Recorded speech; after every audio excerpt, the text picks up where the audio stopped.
Hey everyone, welcome back to the workshop. Artisan Pirate here, and in today's fun video we're going to be making something that's much needed for the train room. Really cool. What we're going to be making today is called a test track, where you can quickly test your engines and locomotives to see if they run without having to go to your layout or display. Up at the Mebane train display we have a test board that is around 3 foot long by 2.5 foot wide, and it has several gauges and styles of tracks on it. It has HO scale, O scale, standard gauge, S gauge, and the small N scale all on it with power to where people can quickly test stuff on it while they're up at the display. Of course, we never know when we're open if the general public's going to bring in a train that they may have picked up at a yard sale, an estate sale, or has nostalgic purposes, like it might have been their grandparents' or parents' train and they want to get it up and running. So we are always happy to help people find what they need to get a train up and running, and that's the need for a test track up there. But the test track I'm going to be making today is going to cater to my needs, and it's just going to be an HO scale test track because that's what I run. Now, of course, I do have all my O scale stuff still from childhood, and it's packed up and in the display cases in the train room. What I have here is a piece of pine board that was given to me by the guys at the Mebane train display, and it has a piece of HO scale track on it. It's not nailed down centered or anything, and I do not need a test track this long. I just need to basically and essentially be able to, when I pick up a new train, be able to set it on here, put power to it, and see if it runs. Currently, with just the 2 loops in the model train room, if you guys have seen any of those videos, if I get a new train like I did up at the train show in Mebane in March, I have to take everything off of one loop, put that train on it, then put power to it, make sure it works, and then put everything back on the track. So this will eliminate that need, and I'm going to be able to easily just stand it up in the corner when it's not needed. I am not going to use the track that was on this when this board was given to me. We are going to pop this off, and of course I don't need it this long. We'll probably cut it down to size. I'm going to put on a brand new piece of what's called flex track, and I'm going to put it as straight as possible, but this track here is curvable to where you can do special curves on your layout, especially if you've got a weird area that you need to go around or something like that. This piece is brand new. I've got one of my HO scale trains out here, my original one in fact, which is my Bachmann Santa Fe, and it's still running after over 20 years. And then I've got a little power supply here that we will attach as well.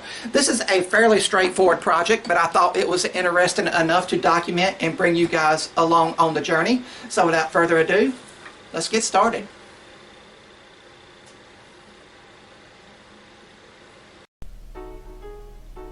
And over here on the workbench we will remove the old piece of HO scale flex track. Again, I have no idea how old this was when it came into my possession. And I'll take a pair of pliers and remove all those brad nails that were holding it down and make sure they are all gone. And I will line up how I want things to look with the new piece of track and power supply, and I'll quickly mark it with a pencil here and get ready to move over to the table saw to cut the piece to its final dimension after double checking all the nails are gone once again. And over here at the Rikon table saw we are basically going to do a cross cut here to cut the test track board down to its final dimension. And then off camera I will set up the router table in the middle of the workshop, and I had to set it up in the middle of the workshop because of the length of the piece here. Usually it lives over on the other workbench to where I can quickly route decorative edges and scroll saw project bases, but I am putting a basic 1/2 inch round over on the top of the test track board here, and I'll do several passes with the router table just to make sure that routed edge is nice and clean. But then we will head back over to the workbench, and I'll take some Klingspor Woodworking Shop sandpaper and my orbital sander here and sand everything here, even the routed edge we just done. And once I am happy with how everything looks, I'll take a high grit sanding sponge and do final touch-up sanding, and then it will be time to put everything together. And I found these copper brad nails out in the workshop, and they've been out here forever, and I felt it was appropriate to use those on the test track with the electricity that will be going through it. So I use those, and I'm using the center punch to drive the nail head down between the two pieces of track to make sure it wouldn't catch on any of the trains when they were running. And I'm just eyeballing everything here, not taking no measurements or anything like that. And I will attach the power supply with 2 Phillips head screws and my drill here.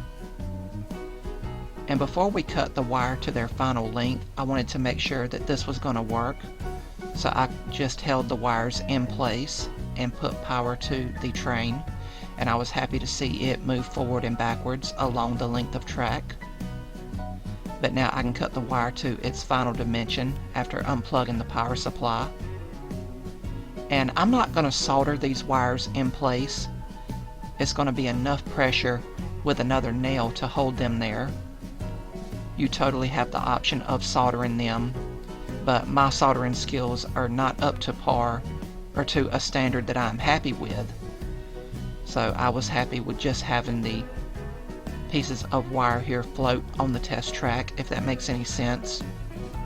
But I made as tight a loop as possible and looped it around the end of the track that sticks out there. And I used another copper nail to hammer everything down in place. And then essentially this project was done. And all that was left to do was test it once again. So I got my HO scale diesel train and put it on the track once again and made sure all the wheels were on properly. And then it was time to plug it up and give it its first official test run.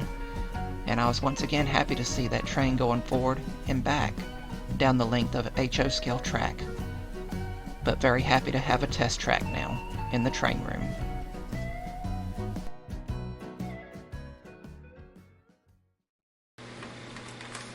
And here we have the completed HO scale test track for the model train room, and it finished up amazingly well. Again, with this essentially being a tool of sorts, I saw no need to paint it, stain it, or even clear coat it, because it's going to live the majority of its life over in a corner until I get a new train and it's needed for some testing. But I will remove my HO scale diesel there, and we will look at this project a little bit closer. And I will be completely honest with you guys, it took me longer to set up the camera, set up the router table, and then find the proper length nails and screws for this project than it did to actually make it. But that's just the nature of some things, and I really wanted to document this on the channel for you guys. You guys know I love sitting in the model train room and relaxing in the mornings, maybe with my coffee, or in the afternoons just reflecting on the day while the trains go around.